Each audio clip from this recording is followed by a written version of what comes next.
నగరంలోని బీఆర్ఎస్ కార్యాలయంలో మీడియా సమావేశంలో BRS LP whip Quthbullapur MLA KP Vivekananda ప్రభుత్వంపై తీవ్ర విమర్శలు గుప్పించారు. పేరుకే ప్రజాపాలన కానీ రాక్షస పాలన సాగుతుంది అని అబద్ధపు హామీలతో అధికారంలోకి వచ్చిన పాలనను గాలికి వదిలేశారు అని మండిపడ్డారు. కేసీఆర్ హయాంలో రైతులకు సమయానికి విత్తనాలు యూరియా ఇచ్చి పంట కొనుగోలు చేసి బంగారు బాట వేస్తే ఇప్పుడు కాంగ్రెస్ ప్రభుత్వం యూరియా ఇవ్వలేక ధాన్యం కొనుగోలు చేయకుండా రైతులను హింసిస్తుంది అని ఆరోపించారు. రైతు బంధు పేరు మార్చి రుణమాఫీ తూతూ మంత్రంగా చేసి రైతు బీమా ఎగ్గొట్టి రైతాంగాన్ని మోసం చేశారు అని విమర్శించారు. ఇక కుత్బుల్లాపూర్ లో 600 మంది రైతులు ఉంటే కేవలం 13 మందికే రుణమాఫీ చేశారు అని ఎద్దేవా చేశారు. రైతు బీమా ప్రతి ఒక్కరికి అందేలా చూడకపోతే బీఆర్ఎస్ పార్టీ రైతుల తరఫున పోరాటం చేస్తుంది అని హెచ్చరించారు.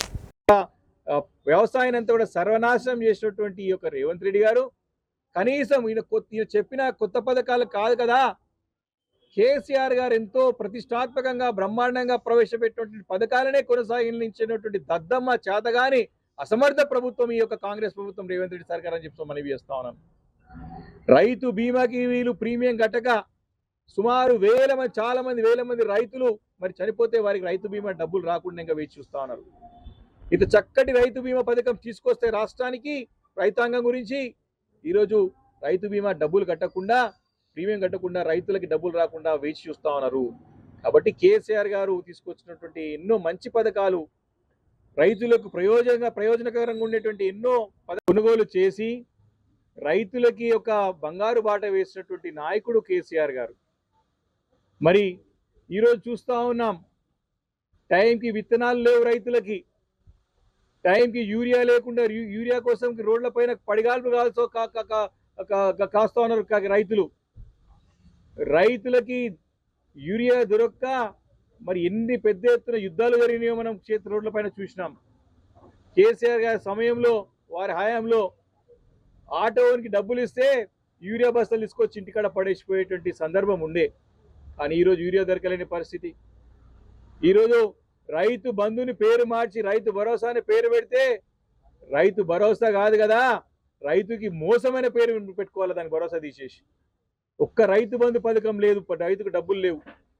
దాని తర్వాత కింద మీద కష్టపడి ధాన్యాన్ని వండిస్తే దాన్ని కొనుగోలు చేస్తానికి చేతగానేటువంటి దద్దమ్మ చేతగాని ప్రభుత్వం ఈ రేవంత్ రెడ్డి సర్కార్.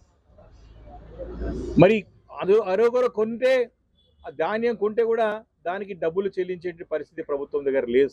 అన్ని వర్గాల ప్రజలని మోసం చేస్తూ మరి నానా నరకయాతన చూపెడుతూ తెలంగాణ రాష్ట్రాన్ని పూర్తిగా అధోగతి పాలు చేస్తున్నటువంటి ఈ యొక్క కాంగ్రెస్ సర్కార్ రేవంత్ రెడ్డి ప్రభుత్వం మరి ఎక్కడ కూడా జవాబుదారితనం లేకుండా ఇష్టానుసారంగా మరి పరిపాలన అందించుకుంటూ పోతా ఉన్నది.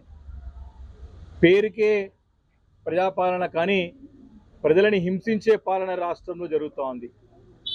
ఈరోజు రాష్ట్రంలో ఒక రాక్షస పాలన మరి కొనసాగిస్తూ ఉన్నారు. తెలంగాణ రాష్ట్రాన్ని సాధించినటువంటి మా పార్టీ అధినేత కేసీఆర్ గారు మరి 2014 నుంచి కూడా 23 వరకు కూడా తన అధికారం ఉన్న రోజులు కూడా వారి నాయకత్వంలో రైతులకి వ్యవసాయం అంటే ఒక పండగ వాతావరణంలో జరుపుకున్న ఒక పండగలాగా కనబడ్డది. ఉద్యమాలు చేస్తా అని చెప్పిన ఒడ్లు తీసుకుపోయి కిషన్ రెడ్డి గారి ఈ యొక్క గులాబీ జెండా నిలబెట్టుకోవడం ఖాయం. కేసీఆర్ గారి నాయకత్వమే తెలంగాణ రాష్ట్రానికి శ్రీరామ రక్ష అని చెప్పేసి ప్రజలు పూర్తిగా విశ్వసిస్తున్నారు, నమ్ముతున్నారు. వారు 2.5 సంవత్సరాల్లో ఎంతో కోల్పోయినారు, ఎంతో నష్టం జరిగింది, ఎంతో ఇబ్బంది జరుగుతూ ఉన్నది. 10 సంవత్సరాలలో కేసీఆర్ గారి పరిపాలన చక్కగా కొనసాగింది. 3 పూలు 6 కాయల్లాగా ముందు కొనసాగితే ఈరోజు అంతా కూడా అస్తవ్యస్తంగా తయారైపోయి చాలా ఘోరంగా విఫలమైనటువంటి ఈ ప్రభుత్వాన్ని చూసి ప్రజలు ఇబ్బంది పడుతున్న సందర్భంని గుర్తు చేసుకుంటూ మరి తప్పకుండా బీఆర్ఎస్ పార్టీ ప్రజల పక్షాన నుండి పోరాటాలు చేస్తూనే ఉంటుంది. ఈ యొక్క కాంగ్రెస్ ప్రభుత్వం ఇచ్చిన హామీలను గుర్తు చేస్తూనే ఉంటుంది, వారు నిలదీస్తూనే ఉంటుంది. అటు అసెంబ్లీ వేదికగా కానివ్వండి, ఏ వేదిక పైన సరే పోరాటం చేయడానికి సిద్ధంగా ఉంటుందని చెప్పేసి సందర్భంగా మనవి చేసుకుంటూ తక్షణం మీరు రైతాంగానికి చేసిన మోసాన్ని మీరు క్షమాపణ కోరాలే, మీ ముక్కు నేలకేసి రాయాలే. ఇమీడియట్ గా మీరు ఏదైతే మొన్న ఇచ్చినటువంటి స్టేట్మెంట్ వెనక్కు తీసుకోవాలి. కేంద్రం ఎంతైతే కొంటుందో అంతే ఒడ్లు కొంటామని చెప్పేసి, అంతే ధాన్యం కొంటామని చెప్పిన మాట ఏదైతే ఉన్నదో దాన్ని ఇమ్మీడియట్ వెనక్కి తీసుకోవాలి. మీరు ఇచ్చినటువంటి హామీ, రాహుల్ గాంధీ వారి ద్వారా మీరు రైతు డిక్లరేషన్ ద్వారా ఇప్పించినటువంటి హామీ ఏదైతే ఉన్నదో, పంటిన ప్రతి పంటని ప్రతి చివరి గింజ వరకు కొంటామని చెప్పిన గింజ వరకు కూడా మేము ప్రసక్తి లేదు. మీ మెడలు